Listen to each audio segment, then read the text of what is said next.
Eu quero meditar na palavra do Senhor e quero que você abra a sua Bíblia, você que a trouxe, no livro de Juízes, capítulo de número 16, o versículo de número 15 a 21. Juízes 16, de 15 a 21.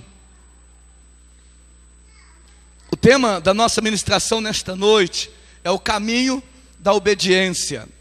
Amém? Juízes, capítulo de número 16. Você que trouxe a sua Bíblia, abre ela lá no Antigo Testamento. Você vai ter logo depois de Josué, você tem o livro de Juízes, capítulo de número 16. Você que não tem ou não trouxe a sua Bíblia, nós temos aí o texto no Data Show. Aleluia. Todos acharam, amém? Diz assim o texto: então ela lhe disse: como dizes que me amas, se não estás comigo o teu coração? Já 3 vezes zombastes de mim e ainda me declarastes em que consiste, ainda não me declarastes em que consiste a tua grande força, importunando ela todos os dias com as suas palavras, e molestando-os, apoderou-se da alma dele uma impaciência de matar. Descobriu-lhe todo o coração e lhe disse: nunca subiu navalha na minha cabeça, porque sou nazireu de Deus, desde o ventre da minha mãe. Se vier a ser rapado, e será de mim a minha força, e me enfraquecerei, e serei como qualquer outro homem. Vendo, pois, Dalila, que já ele lhe descobrira todo o coração, mandou chamar os príncipes dos filisteus, dizendo: subi mais esta vez, porque agora me descobriu ele todo o coração. Então os príncipes dos filisteus subiram a ter com ele, e trouxeram com eles o dinheiro. Então Dalila fez dormir Sansão nos joelhos dela, e tendo chamado um homem, mandou rapar-lhe as 7 tranças da cabeça. Passou ela a subjugá-lo, e retirou-se dele a sua força. E disse ela: os filisteus vêm sobre ti, Sansão. Tendo ele despertado do seu sono, disse consigo mesmo: sairei ainda essa vez como dantes e me livrarei. Porque ele não sabia ainda que já o Senhor se tinha retirado dele. Fala comigo assim: porque ele não sabia ainda que já o Senhor se tinha retirado dele. O 21 diz assim: então os filisteus pegaram nele, lhes vazaram os olhos, e o fizeram descer a Gaza. Amarraram-no com 2 cadeias de bronze, e virava um moinho no cárcere. Fecha os olhos. Pai, muito obrigado, Senhor, pelo privilégio de estarmos aqui. Obrigado por mais uma vez o Senhor nos conceder poder ouvir o Senhor falar conosco. Obrigado, Pai, porque nós somos todos ouvidos do Senhor. Nós queremos ouvir a Tua palavra e a revelação dela aos nossos corações. Fala conosco, ministra sobre as nossas vidas. Oramos te agradecendo em o nome do Senhor Jesus. Amém. E graças a Deus. Podemos assentar todos em nome de Jesus. Nós estamos aí nos 12 dias do nosso propósito, que é 12 dias de joelho para 12 meses de pé. Hoje é Santa Ceia, mas nós vamos continuar na pegada, no caminho pelo qual Deus tem nos orientado. Nós vimos no primeiro dia que para nós podermos ter uma família inabalável, é necessário termos um ano inabalável. Para sermos e para termos um ano inabalável, é necessário sermos pessoas inabaláveis. E nós vimos que o caminho para sermos uma pessoa inabalável, primeiro, é ter intimidade com Deus. Segundo, é confiar no poder do nosso Deus. E nesta noite eu quero falar sobre o caminho da obediência, porque sem obediência não gera-se nada. O caminho da obediência é algo primordial na nossa vida. Nós não podemos viver na vida sem obediência. E isso na vida secular. Nós não podemos viver, não podemos trabalhar sem obedecer. Não podemos estudar sem obedecer. Porque existem regras que têm que ser obedecidas no mundo natural, no mundo secular. Existem regras para serem seguidas e nós temos que nos adequar a essas regras. Se nós não nos adequarmos a esta regra, nós não podemos nos submeter e não podemos continuar onde nós estamos. Ontem eu assisti um filme com a Rafaela sobre alguns imigrantes do Sudão. E um dos imigrantes do Sudão, ele arrumou um serviço. O nome do filme era a Doce Mentira, alguma coisa assim o nome do filme. E esse camarada, vários sudaneses foram para os Estados Unidos. E a história contava a história de 3 irmãos e uma irmã. E um deles arrumou um serviço no supermercado. E no supermercado tinha algumas regras. E uma das regras era: todo alimento que fosse com data vencida, tinha que jogar fora. Tinha que jogar, independente do que fosse, tinha que jogar. Tinha um latão de lixo, algo grande, para se colocar o lixo lá dentro, ou o alimento que tinha vencido lá dentro.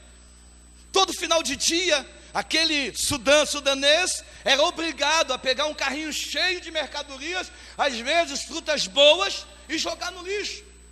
E um dia ele interpelou lá o seu gerente, o chefe, o dono do supermercado, e perguntou para ele: por que você não dá esse alimento para as pessoas? Não tem ninguém que está precisando? Ele disse assim: eu não estou aqui para fazer caridade, faça o seu serviço.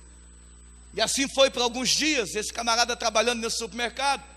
Mas teve um dia em que ele chegou e ele pega aquele carrinho e está descendo, e uma mulher está mexendo lá onde estavam as coisas bem estragadas dentro daquele latão. E ele disse: não mexa aí, eu tenho coisas mais novas aqui para você. E trouxe até essa mulher. E essa mulher escolheu as coisas boas que estavam dentro daquele carrinho, colocou dentro da sua sacola e foi embora agradecida. Mas antes dela, quando ela está saindo, o dono do supermercado entra pela porta que dava para esse grande lixo e olha para ele e diz: o que você está fazendo? Você está ficando maluco? Ele disse: não, é porque não se joga fora comida boa. Ele diz: onde é que está escrito isso? Ele disse: foi Jeremias quem falou. Tirou o avental e colocou. Ele falou: mas quem é Jeremias? Ele disse: Jeremias sou eu. Entregou para ele e foi embora. Porque aquela regra não era boa para ele. Porque aquela regra prejudicava as pessoas. Então as regras estão para serem cumpridas no mundo secular. As regras estão para serem obedecidas no mundo secular. E a gente obedece todas as regras, sim ou não? A gente não mata porque se matar vai preso. A gente não rouba porque se roubar vai preso. A gente não fuma maconha porque verdadeiramente não é preso, mas vai sustentar o traficante vai preso. A gente não faz coisa errada porque as regras existem na vida social para que sejam seguidas. E nós precisamos dessas regras, porque essas regras nos protegem. As regras do mundo lá fora nos protegem. Você já imaginou um mundo sem regra? Você já imaginou um país sem Constituição? Você já imaginou um país sem ter ali o seu código de ética? É uma balbúrdia. E a gente obedece essas regras tranquilamente. A gente tem hora para chegar no serviço e a gente costumeiramente não atrasa. A gente tem hora e tem dia para ir ao serviço. Pode chover, pode acontecer o que acontecer, e via de regra a gente sai embaixo de chuva para ir trabalhar. A gente costuma obedecer às regras materiais, mas muitas vezes nós somos negligentes nas regras espirituais. Nós não obedecemos aquilo que Deus quer que nós façamos. Nós somos desobedientes com a obra de Deus e com a palavra dele. Pastor, essa palavra é dura.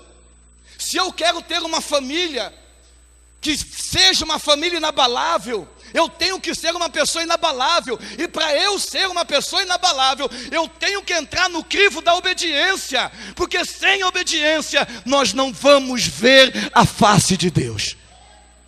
As regras da Bíblia existem para que você não se perca na sua caminhada. As regras da Bíblia existem para que você possa ter um parâmetro, o que é o certo e o que é errado. Eu costumo dizer que depois de convertido, 1 ano, você já conhece tudo que pode e tudo que não pode. E depois disso, você fica brigando com essas regras. Depois disso, você fica lutando com a tua vontade contra a vontade de Deus. E nós vivemos uma vida de desobediência. Desobediência à palavra de Deus. Desobediência aos ensinamentos principais de Deus. Não gostamos de sermos obedientes. Não gostamos de regras na nossa vida. Eu sou livre. Porque o ser humano, via de regra, o ser humano, o homem da pós-modernidade, se coloca como uma pessoa livre e faz o que quer. Eu não preciso de líderes sobre a minha vida, eu não preciso de discipulador sobre a minha vida, eu não preciso de um líder de célula sobre a minha vida, eu não preciso ir para uma célula, eu não preciso disso para servir a Deus. Precisa. Porque se você não tiver alguém conduzindo, te ajudando, a chance de você cair é muito grande. A chance de você se estrumbicar é muito grande. As regras da Bíblia existem para que nós não venhamos ir para o inferno. Quem quer ir para o inferno aqui diz amém, glória a Deus e aleluia bem forte. Nenhum de nós queremos ir para o inferno. Mas quando nós olhamos para as regras da Bíblia, nós achamos muito pesado. Quando nós olhamos para as regras da Bíblia, nós falamos, não, eu não vou conseguir. É muita coisa para mim, eu não posso ser assim. Como que eu vou ser do jeito que a Bíblia pede para eu ser? Meu irmão, nós temos um padrão muito alto. O Evangelho é um Evangelho de mudança. Ninguém vem para o Evangelho e fica como está. Ninguém precisa se santificar lá fora para vir para a igreja, não precisa. Pastor, então se eu fumo, eu posso fumar? Eu posso ir para a igreja fumando? Pode. Pastor, se eu bebo, eu posso vir para a igreja bebendo? Pode. Pastor, se eu prostituo, eu posso vir para a igreja prostituindo? Pode. Porque aqui é lugar de transformação. Você vai entrar com todos esses vícios, mas vai ser purificado pelo poder do Espírito Santo, para a glória de Deus. Evangelho é mudança de vida. E se não é mudança de vida, não é evangelho. Evangelho, nós estamos sobre regras. E regras do grande eu sou, daquele que um dia se manifestou, daquele que um dia te amou e te amou primeiro. Deus te amou primeiro antes de você amar Ele. A minha Bíblia diz que Deus nos amou primeiro. No ventre da nossa mãe já nos conhecia. E nós desobedecemos a regras tão claras, tão firmes do nosso Deus. E aí quando eu leio esse texto, e exclusivamente o versículo e o capítulo que eu li, é o começo da queda do grande Sansão. É o começo da queda de um homem separado por Deus. É o começo da queda de um homem que tinha tudo para dar certo, mas deu errado. É o começo da queda de um homem que não quis obedecer às regras, porque no ventre da mãe dele, ele foi separado para Deus, nazireu. Ele era nazireu, separado para Deus. Separado para Deus. E para ser nazireu, tinha algumas regras. Para ser nazireu, tinha algumas regras. Quais eram essas regras? Primeiro, ele não podia de forma alguma beber bebida alcoólica, bebida de álcool. Ele tinha que se abster do vinho, ele tinha que se abster da bebida forte. Segundo, ele não podia tocar em coisas imundas, não podia, de forma nenhuma. E terceiro, ele não podia tocar em cadáver. Olha só, meu irmão, regras simples, claras e objetivas. Mas esse homem chamado Sansão, ele foi até um certo ponto, mas depois ele se perdeu. O apóstolo Paulo, ele escrevendo, ele diz assim: vós corrieis bem, o que fizeste ou o que fez com que vocês parassem? O que fez com que vocês se perdessem? Por que vocês pararam? Por que pararam do Evangelho? Por que pararam de ouvir a voz de Deus? Por que pararam de obedecer os princípios de Deus? É mais ou menos isso que Paulo está dizendo. E quando eu olho para a vida deste homem, eu vejo esse homem aqui, consagrado a Deus, jogando tudo fora. Eu vejo esse homem que foi verdadeiramente separado por Deus. Irmãos, presta bem atenção uma coisa aqui. A Bíblia Sagrada diz que este homem, uma certa ocasião, ele está andando, ele está indo num certo lugar, e de repente ali, ele vê um leão. Eu vou falar depois sobre isso, mas eu quero falar sobre isso agora, dar um relato mais ou menos sobre isso. Ele vê um leão, e ele pega, a Bíblia diz que o Espírito do Senhor entrou nele de uma forma tal, que ele pega aquele leão novo, e rasga pelo meio, mata. Ele tinha o poder de Deus, ele tinha a presença de Deus, mas ele perdeu a presença de Deus. Se você prestar atenção no último versículo que a gente leu, no penúltimo versículo que a gente leu, a Bíblia, põe o versículo para mim aí. A Bíblia Sagrada diz, versículo 20, diz assim: olha, e disse ela, os filisteus vêm sobre ti, Sansão. E ele diz assim: ó, tendo ele despertado do seu sono, disse consigo mesmo: sairei ainda mais esta vez, como dantes, e me livrarei, porque ele não sabia. Repete de novo, me fala aqui. Porque ele não sabia ainda que já o Senhor o tinha rejeitado. Uma das piores coisas que existe na face da terra. Liga para mim o ventilador, está quente demais aqui em cima. Uma das coisas mais terríveis na face da terra é alguém viver uma vida cristã e ser reprovado no final. Eu já disse isso. Sem saber que foi reprovado. Sem saber que foi reprovado. Sansão estava ali sem saber que estava reprovado. Mas ele estava reprovado. Ele não sabia ainda, ficou sabendo depois. A Bíblia diz que um homem chamado Saul, grande Saul, começou bem, e ele subiu, ele teve muita coisa, muitos bens, e de repente, um homem chamado Samuel está orando por ele, porque ele estava em pecado, ele estava longe de Deus. Deus se manifesta para Samuel e diz: Samuel, para de orar por Saul, porque eu já o reprovei. Dura coisa é sermos reprovados por Deus. Dura coisa é vivermos uma caminhada cristã e sermos reprovados por Ele. Como é que está a tua vida de obediência às regras de Deus? Como é que está? Eu não estou falando das regras humanas, eu estou dizendo daquilo que a Bíblia diz. Como é que você está lidando com isso? Como é que está a tua vida diante de Deus? Se Deus se manifestasse em pessoa, você teria vergonha de olhar para Ele? Se Deus se manifestasse hoje aqui, como é que você ficaria? Eu acho, irmãos, que nós precisamos repensar a nossa vida. Nós precisamos repensar, porque nós queremos ter uma vida inabalável, queremos ter uma família inabalável, queremos viver um ano inabalável, mas não obedecemos a nada daquilo que a Bíblia diz para a gente fazer. Viramos as costas para as ordenanças de Deus, trocamos Ele por qualquer coisa. Eu já disse isso.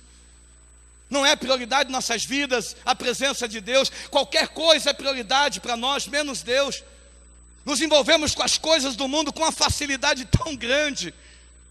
Tão grande as coisas do mundo, se envolve e a gente acaba se envolvendo.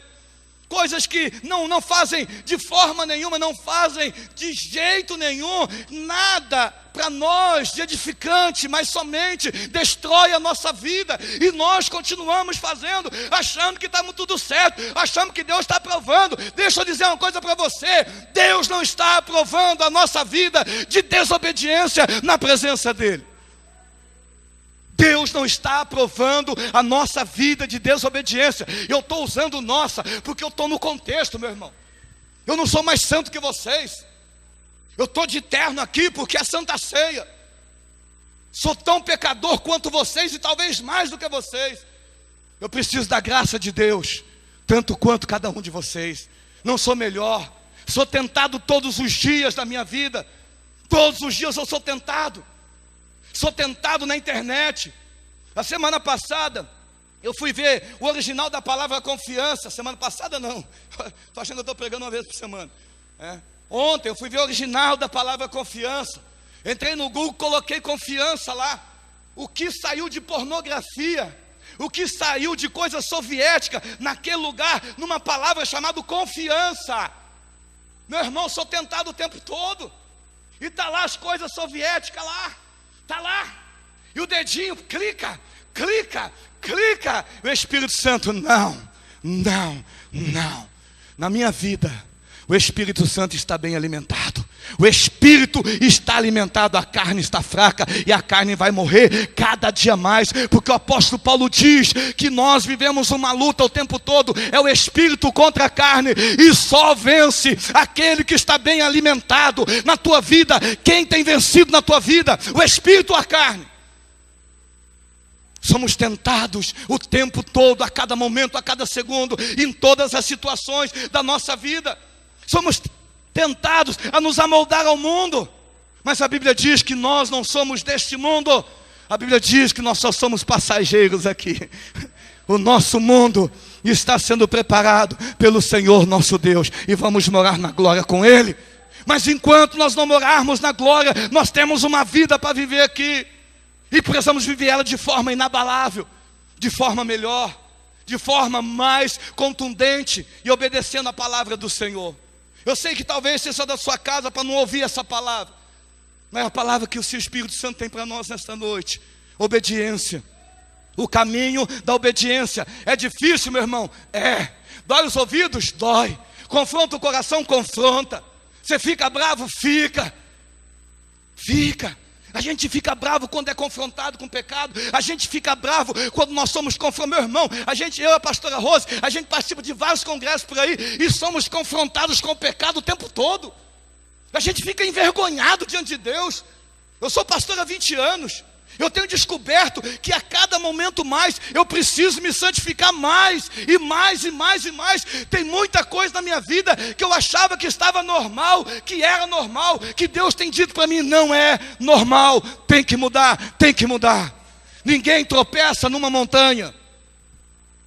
Alguém aqui é gigante, sim ou não? Mas tem que ser gigante para tropeçar numa montanha. Ninguém tropeça numa montanha. Nós tropeçamos em pedras pequenas.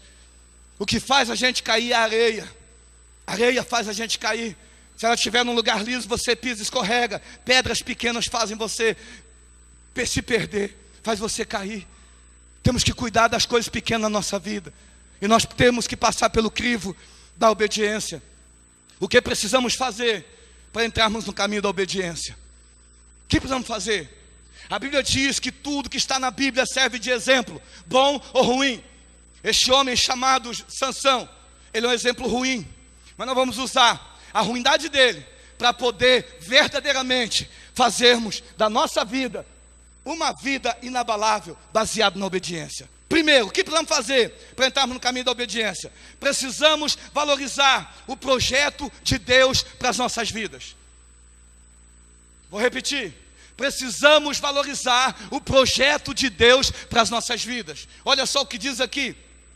O capítulo 13, versículo 2 ao versículo 5, diz assim, ó: havia um homem de Zorá, da linhagem de Dan, chamado Manoá, cuja mulher era estéril e não tinha filhos. Apareceu o anjo do Senhor a esta mulher e lhe disse: eis que és estéril, nunca tiveste filho, porém conceberás e darás luz a um filho.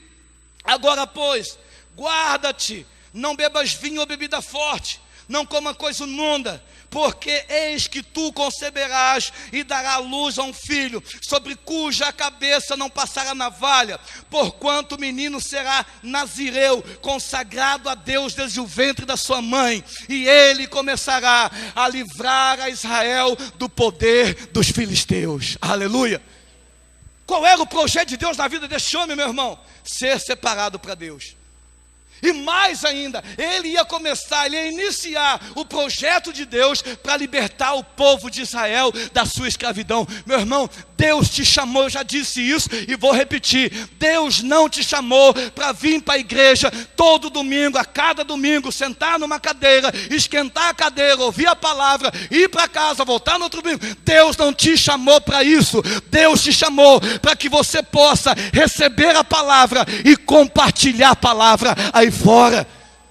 Deus levantou esse homem chamado Sansão e disse para a mãe dele, disse: olha, ele será um separado e ele vai livrar o meu povo do cativeiro. Quantas pessoas você conhece que está no cativeiro? Quantas pessoas presas nas drogas, na bebida alcoólica? Quantas pessoas presas no vício do cigarro? Quantas pessoas presas na prostituição? Na pornografia? E nós não falamos de Jesus, nós não falamos a verdade, nós não queremos libertar as pessoas, porque vão chamar a gente de careta. Dias atrás, algum tempo atrás, alguém chegou para mim, bem de perto de mim, tem uma intimidade muito grande comigo, falou assim: você está ficando muito careta, você está ficando muito exigente. Falaram para mim: não, está muita coisa esse negócio, não, está muito careta esse negócio. Meu irmão, eu quero morrer careta, mas eu quero morar no céu. Eu quero morar no céu. E mais do que isso, quando eu chegar lá, a minha Bíblia diz que se o pecador pecar e eu não avisar ele do seu pecado, e eu não chegar para ele e dizer para ele que ele está errado, se eu não pregar a verdade em cima deste altar, e esse camarada, essa pessoa errar e morrer no seu erro, eu vou dar conta da vida dele diante de Deus.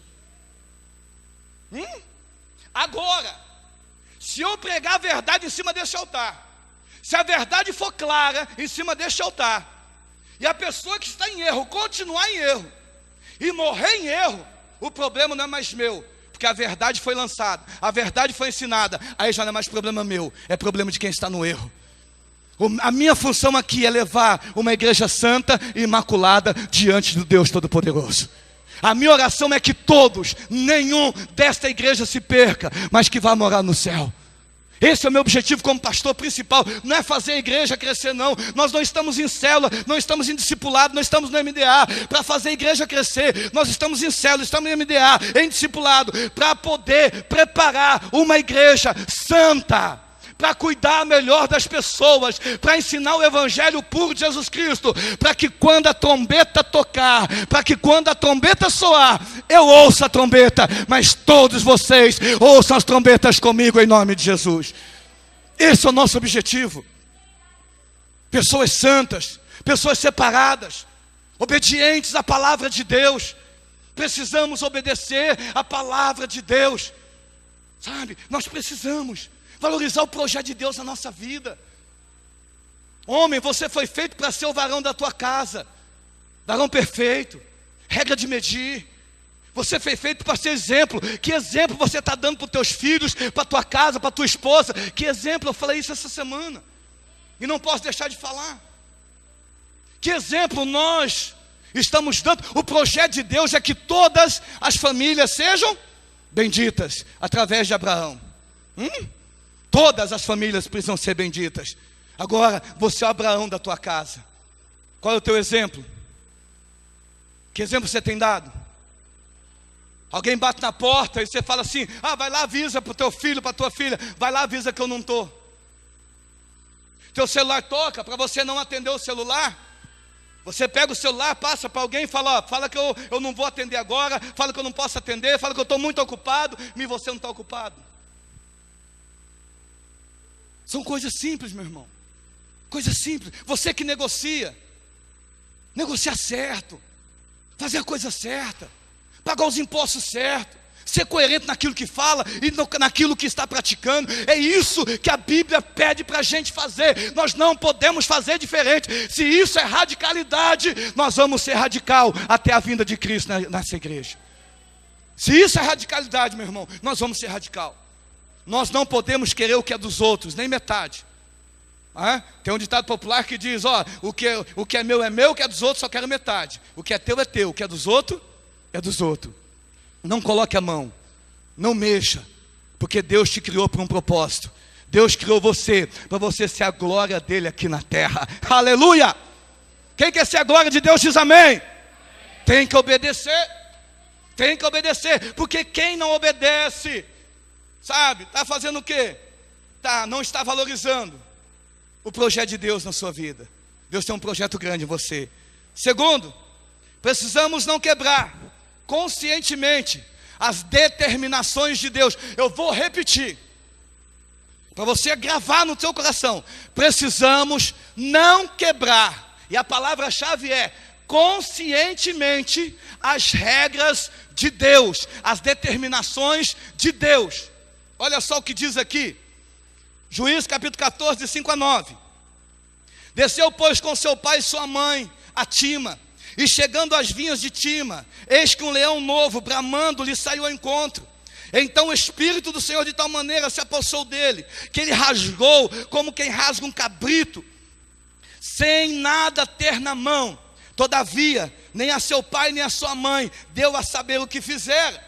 Desceu, falou àquela mulher, e dela se agradou. Depois de alguns dias, voltou e ele para a tomar, e apartando-se do caminho, para ver o corpo do leão morto, eis que neste havia um enxame de abelhas com mel. Fala assim comigo: para ver o corpo de um leão morto. Olha o versículo 9. Tomou o favo nas mãos e se foi andando e comendo dele, e chegando ao seu pai e sua mãe, deu-lhe do mel e comeram. Porém, não lhes deu a saber do que o corpo do leão o tomara. Onde ele não podia tocar, meu irmão? Em defunto. Ele sabia que ele não podia tocar em defunto, sim ou não? Sabia. Porque desde pequeno ele sabia que ele era nazireu. Desde pequeno ele sabia que ele era separado por Deus. O que ele fez? Matou o leão. Deus fez algo maravilhoso na vida dele. Matou o leão. Mas o que ele fez logo em seguida? Depois ele volta para poder conversar com uma determinada mulher. Ele vê lá o corpo do leão. Quando ele olha, tem um favo de mel. Ele faz o quê?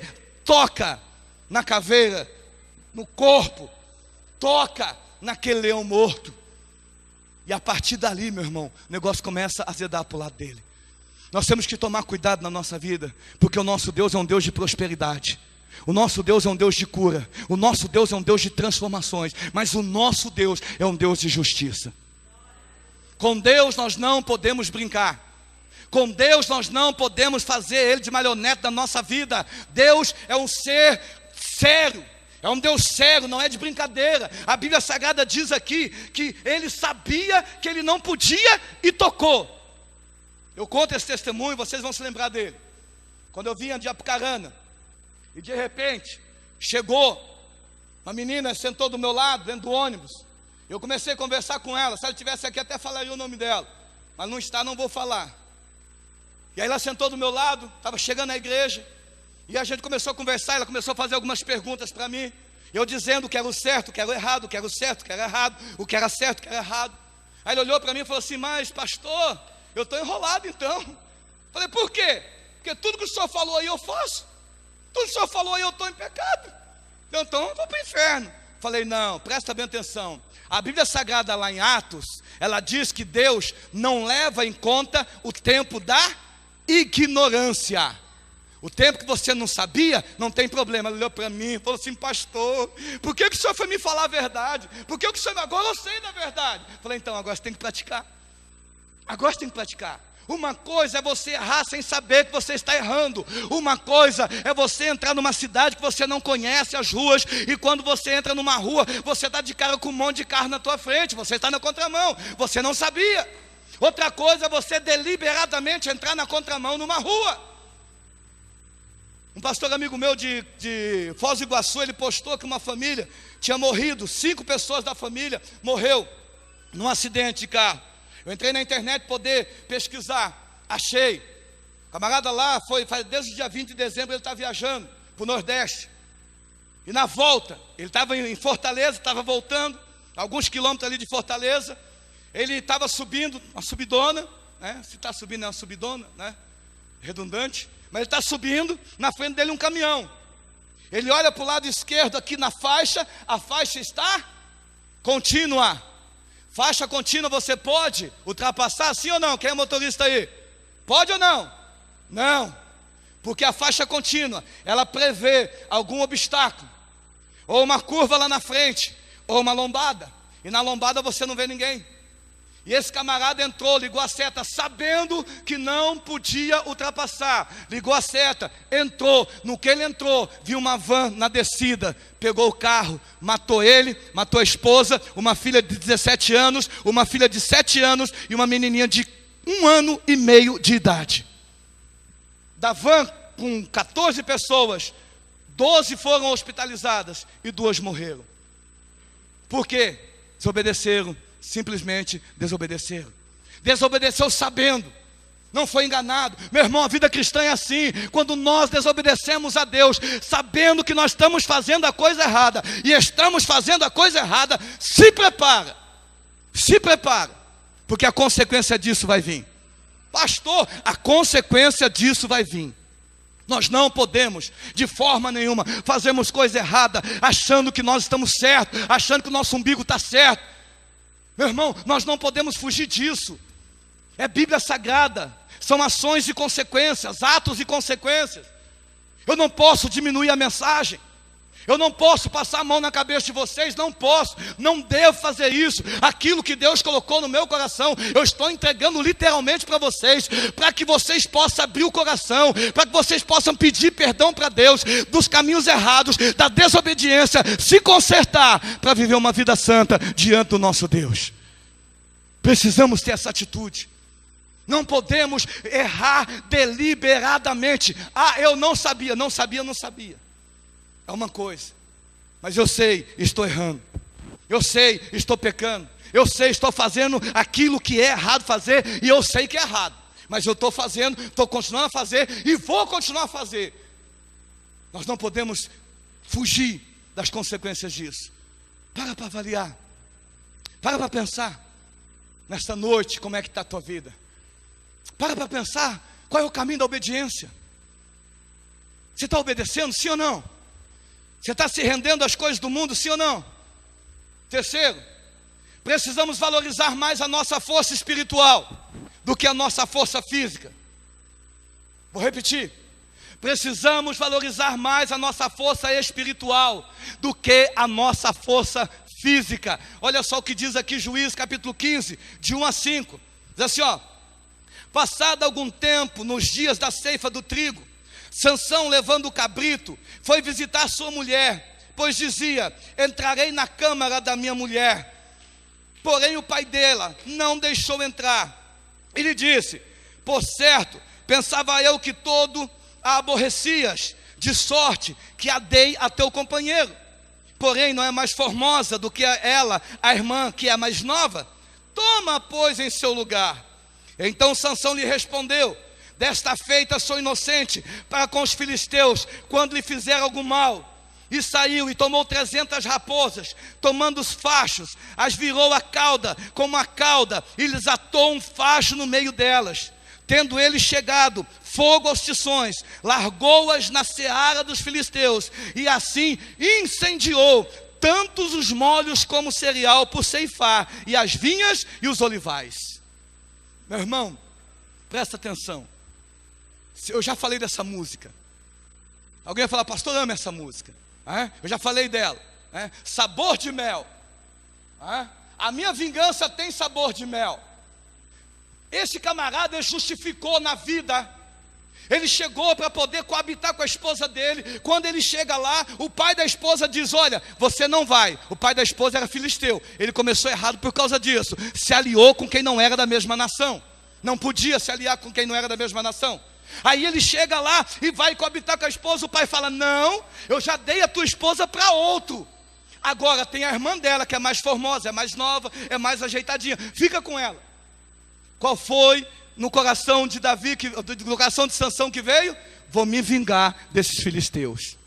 A minha vingança será maligna. Deus está querendo falar com alguém aí. A minha vingança será maligna. Agora eu tenho motivo para me vingar. Porque pisaram no meu calo, eu vou me vingar. Força bruta, força do braço. Ele pega as raposas, 300 raposas. Ele pega, coloca um do lado do outro, coloca uns tições, coloca fogo, solta no meio da seara lá dos filisteus, queima tudo. Vingança. Agiu na força do braço, porque ele era fraco espiritual. Ele era um homem forte no braço, formoso na aparência, mas o espiritual estava fraco. Meu irmão, nós vivemos num tempo, e me perdoe falar, onde os homens e mulheres cultuam o corpo. Onde o padrão de beleza é o homem sarado, sem barriga, tanquinho, mas não pode ser máquina de lavar, tem que ser tanquinho, é padrão de beleza. A mulher, para ter padrão de beleza, é violão. Tem que usar roupa curta, short curto, tudo curto, mostrando tudo, porque o corpo é para se mostrar, o corpo é para estar ali. O homem anda com aqueles negócios assim, cara, não pode nem fechar mais os braços, de tão que está assim, ó, cultuando o corpo, a cabeça pequena. Deixa eu só fazer um comentário aqui, meio xarope, mas vou fazer ele. Você já viu esse camarada que treina em academia? Olha o tamanho dos caras aqui em cima. Aqui embaixo, fininho. Já viu isso ou não? Bem fininho aqui, mas perninha fininha, tudo fininho. Só cultua daqui para cima, eu sou o cara. Olha as perninhas. Já viu? A gente estava na praia dias atrás aí, e um camarada, nossa, o camarada é esse aqui. Eu olhei nas pernas do cara e falei: rapaz, minhas pernas estão maiores do que a do cara. E eu não faço academia. Agora presta atenção. As pessoas estão cultuando demais o corpo, estão cultuando demais a aparência. Eu vou dizer mais, meu irmão. Eu não estou pregando aqui para não crente. Eu estou pregando para crente. Eu estou pregando para cristão. Eu estou pregando para homens, para mulheres, para jovens de Deus. Eu estou falando com pessoas dentro da igreja, que a roupa está denegrindo a sua imagem lá fora.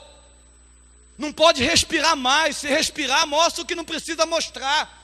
Me perdoe, meu irmão, mas eu não posso ficar quieto sobre isso. Falei aqui essa semana, eu vou falar em verão inteiro. Verão inteiro. E quando chegar o inverno eu vou falar de novo. Porque nós não podemos ter um padrão, meu irmão, de liberdade ao ponto de pecar. E nem fazer as outras pessoas pecarem. Ah, pastor, mas fulano de tal usa. Eu vou usar a expressão que minha mãe falava para mim: você não é fulano de tal. Você não é fulano de tal. O teu padrão não é a pessoa que está do teu lado. O teu padrão é Jesus Cristo. Eu não estou dizendo que você tem que ser urutu. Nós não temos uma doutrina de uso e costume. Ao contrário, você tem liberdade para adorar a Deus, você tem liberdade para se vestir, mas essa liberdade ultimamente está sendo exagerada. Principalmente pelo lado feminino, está muito sensualidade, é muito complicado. Tem pessoas dentro da igreja que está, sabe, o zoião dos homens está assim, ó, pá, ligadão. E não é no shopping, é dentro da igreja. Nós temos que tomar cuidado com isso. Deus nos chamou para sermos templo do Espírito Santo de Deus. Temos que ter ordem, temos que ter decência, temos que não provocar nas outras pessoas o fator delas pecarem, ou nós não seremos pessoas inabaláveis, e qualquer coisa que vai vir vai nos derrubar. Me perdoe, mas não tem como continuar. Me perdoem, mas ou Deus manifesta o poder dele sobre a nossa vida de uma forma, de uma santidade extraordinária sobre nós, ou nós vamos ser consumidos, vamos ser reprovados, como Sansão foi, sem saber que estamos sendo reprovados. Qual legado você está deixando na tua casa, meu irmão? O que você tem ensinado dentro da tua casa? O que você tem ensinado para tuas filhas, quando você vai comprar roupa? Eu vou falar de novo aqui, meu irmão. Deus está me incomodando aqui. Vou falar de novo. Muitas e muitas vezes o homem fala assim: ah, foi minha esposa que deixou minha filha comprar essa roupa. Ah, foi minha esposa que deixou. Foi minha esposa que incentivou. Meu irmão, cadê você dentro da tua casa? Seja homem lá. Repreende. Eu tenho um adolescente em casa, 17 anos, ia falar 16, já ia ficar bravo. Eu tenho adolescente em casa, ela sai comprar roupa, mas quando ela põe uma roupa, ela diz assim: ô mãe, não está curta demais? Eu olho assim, no meu padrão, digo: não, tá bom. A mãe dela fala: está curta. Ela vai lá, tira. Ela é bem discipulada. Ela chega na frente do espelho, ela olha. Se não servir para o Espírito Santo, não serve para andar na rua. Não é só para vir na igreja, não serve para andar na rua. Meu irmão, nós temos que ter esse padrão. Me perdoem, volto a dizer, nós não somos igreja de uso e costume. Você tem liberdade para se vestir, mas cuidado com aquilo que você está vestindo. A moda está aí, quem está mandando na tua casa é a moda. A moda não foi feita para nós, meu irmão. A moda foi feita para a sensualidade. Nós temos que tomar cuidado com aquilo. Meu irmão, é o maior sacrifício. É complicado comprar roupa para a Rafaela. É difícil. Não acha uma roupa decente. Não vai comprar, pronto, acabou. Não vai comprar. Você está entendendo o que eu estou falando, sim ou não? Ou você, pai, toma atitude de pai dentro da tua casa, ou a coisa vai complicar para o teu lado. Você é o Abraão de lá. É sobre você que a tua família vai ser bendita. É sobre você que a tua família vai ser abençoada. Seja homem, meu irmão. Toma posse da palavra de Deus. Quando o pai de Saul falou para Saul: Saul, eu só quero uma coisa de você, que você seja homem. Mais nada, seja homem. Então seja homem dentro da tua casa, meu irmão. Se tiver que dizer não, diga não. Tua esposa vai ficar bicuda? Vai. Manda ela dormir, que daqui a pouquinho passa. Aprendi com a dona Rose. Biquinho se cura na cama, vai dormir. No outro dia está tudo tranquilo, está tudo sossegado. Eu não estou dizendo que você tem que ser o macho dentro da tua casa. Eu estou dizendo que você tem que mandar dentro da tua casa. Eu estou dizendo que você tem que respeitar a tua esposa. Mas eu estou dizendo que as decisões da tua casa, que comprometem a tua casa, a tua família, é na tua mão. É de você que Deus vai cobrar. Não é de mim não, é de você. Amém ou não amém? Porque não adianta nada, meu irmão, pregar uma mensagem dessa. Não adianta nada. Quando é amanhã, vai ter liquidação em todas as lojas aí. A mãe vai lá, escolhe a roupa mais curta que tem para colocar na filha. Não adianta nada eu falar no altar, se vocês não me ajudarem dentro da casa de vocês. Não adianta. Não adianta eu falar que não pode beber qualquer tipo de bebida com álcool. É proibido diante da Bíblia. Não adianta eu falar se dentro da tua casa você bebe. Adianta eu falar e aconselhar teus filhos? Não adianta. Me perdoe, irmão, mas não adianta. Eu vou gastar meu latim em cima deste altar, à toa. Porque os teus filhos não vão ouvir o que eu estou falando. Os teus filhos vão ver o que você está fazendo.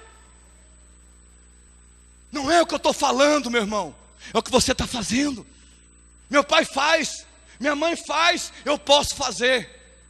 Filhos, abre o teu olho. Abre o teu olho, filhos. Tem coisa que teu pai faz que você não pode fazer. E nem teu pai poderia fazer. Nem tua mãe poderia fazer. Não faça. Não faça. Me perdoe, irmão. Eu sei que essa palavra talvez está sendo dura demais.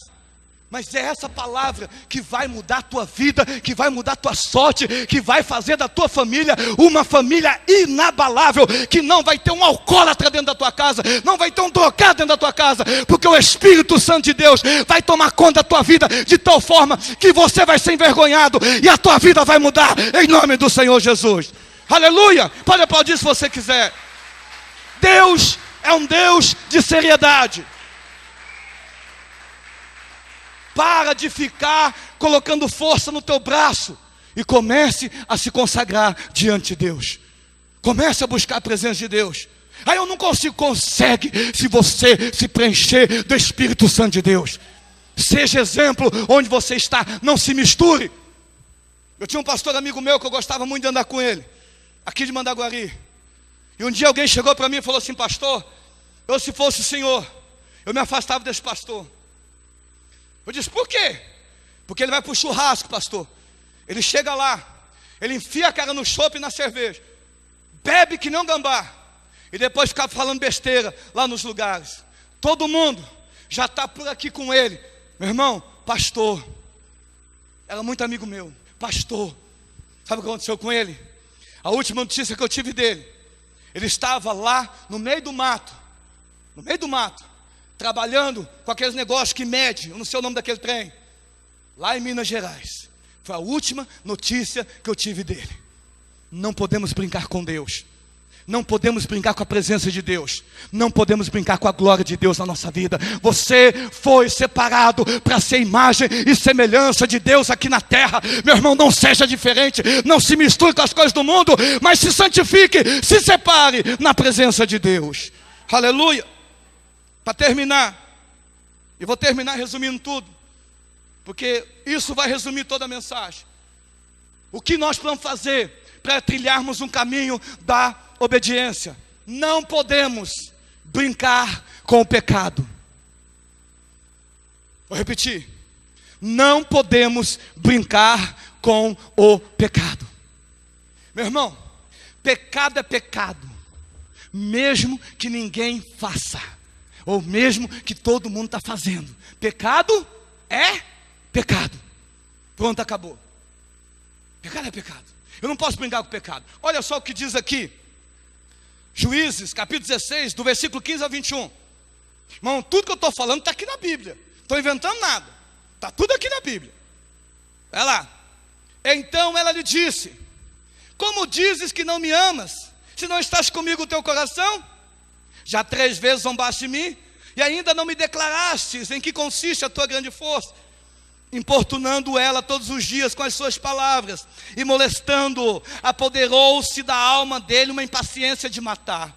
Descobriu-lhe todo o coração e lhe disse: nunca subiu navalha à minha cabeça, porque sou nazireu de Deus. Irmão, vou voltar a dizer, ele pecava sabendo que era nazireu de Deus. Ele não pecava sem saber, ele pecava voluntariamente. Amém ou não amém? Diz aqui, ó. Aí, cadê o... desde o ventre da minha mãe, se vier a ser raspado, isso há de minha força, e me enfraquecerei, e serei como qualquer outro homem. Vendo, pois, Dalila que já lhes descobria todo o coração, mandou chamar os príncipes dos filisteus, dizendo: subi mais estas vezes, porque agora me descobriu ele todo o coração. Então os príncipes dos filisteus subiram a ter com ela, e trouxeram com eles o dinheiro. Então Dalila fez dormir Sansão nos joelhos dela, e tendo chamado um homem, mandou raspar-lhe as 7 tranças da cabeça. Passou ela a subjugá-lo, e retirou-se dele a sua força. E ela disse: os filisteus vêm sobre ti, Sansão. Tendo ele despertado do sono, diz consigo mesmo: sairei ainda esta vez como dantes, e me livrarei, porque ele não sabia ainda que já o Senhor tinha se retirado dele. Então os filisteus pegaram nele, lhe vazaram os olhos, e o fizeram descer a Gaza, amarraram-no com 2 cadeias de bronze, e virava um moinho na prisão, no cárcere. Irmão, isso aqui é consequência de pecado, de brincar com pecado, de brincar com coisa errada. E a gente fica brincando com essas coisas, meu irmão. A gente fica brincando com pornografia, a gente fica brincando com bebida, a gente fica brincando com cigarro, a gente fica brincando com prostituição, a gente fica brincando com os olhos impuros, a gente brinca. E o pecado vem e toma a nossa vida, e rebenta com a gente, estoura com a gente. O fim desse camarada foi ser envergonhado. Meu irmão, eu não consigo entender a dor, porque furaram os 2 olhos dele. Furaram os 2 olhos dele. Amarraram ele no moinho, que nem cavalo, que nem boi, para puxar moinho, para moer trigo. Isso é vida para a gente, meu irmão. Mas o pecado fez ele fazer isso. Ele começou a brincar demais com o pecado. Dalila pergunta para ele a primeira vez: olha, como que faz para poder perder a força? Ele falou alguma coisa. Aí depois ela vem de novo, não deu certo, chamou os filisteus, o filisteu veio, não deu certo. Aí veio a segunda vez, falaram de novo, como faz? Aí não deu certo de novo. Ele começou a brincar com o pecado, começou a flertar com o pecado. Meu irmão, a Bíblia Sagrada diz claramente que nós devemos fugir da aparência do mal, porque do mal nós não conseguimos fugir. Amém ou não amém? O que é a aparência do mal? É um bannerzinho na internet, foge dele. O que é o mal? É o dedinho no mouse. O que é a aparência do mal? É uma mulher bonita, bem bonita. Essa é a aparência do mal. Se não for a tua, essa é a aparência do mal. O que é o mal? É essa mulher nua do teu lado. Você não foge. O que é a aparência do mal? É a possibilidade de você mentir. O que é o mal? É você mentir. Você não foge. E toda mentira tem uma consequência. Toda mentira tem uma consequência. E a Bíblia diz que os mentirosos não herdarão o reino dos céus.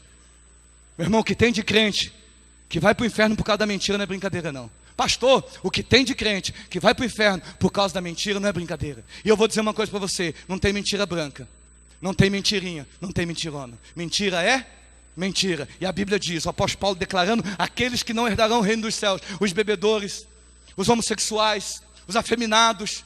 Quem mais não vai herdar o reino dos céus? Os mentirosos, os blasfemadores, e outros, e outros, e outros. Não herdam o reino dos céus. Não estamos brincando de evangelho. Nós estamos falando de um evangelho que muda a vida, que muda a pessoa. Nós estamos falando de um evangelho, de uma Bíblia Sagrada, que ela não é apenas um livro, que antigamente era de capa preta, hoje tem de tudo quanto é cor de capa. Não é um livro escrito por homens, mas é um livro inspirado por Deus. Nós estamos falando de regra, de vida e prática. Nós estamos falando de vida melhor. Nós estamos falando de família inabalável. Nós estamos falando de pessoas inabaláveis. Nós estamos falando de ano inabalável. Nós estamos falando de pessoas que são capazes de vencer o pecado e o mal e se manifestar na frente dos outros, e as pessoas olharem para essa pessoa e dizer: você é diferente, e você poder se portar como uma pessoa diferente onde quer que você vá, porque você é separado por Deus. Você é separado para manifestar a glória de Deus onde quer que você esteja. Entre no caminho da obediência em nome do Senhor Jesus.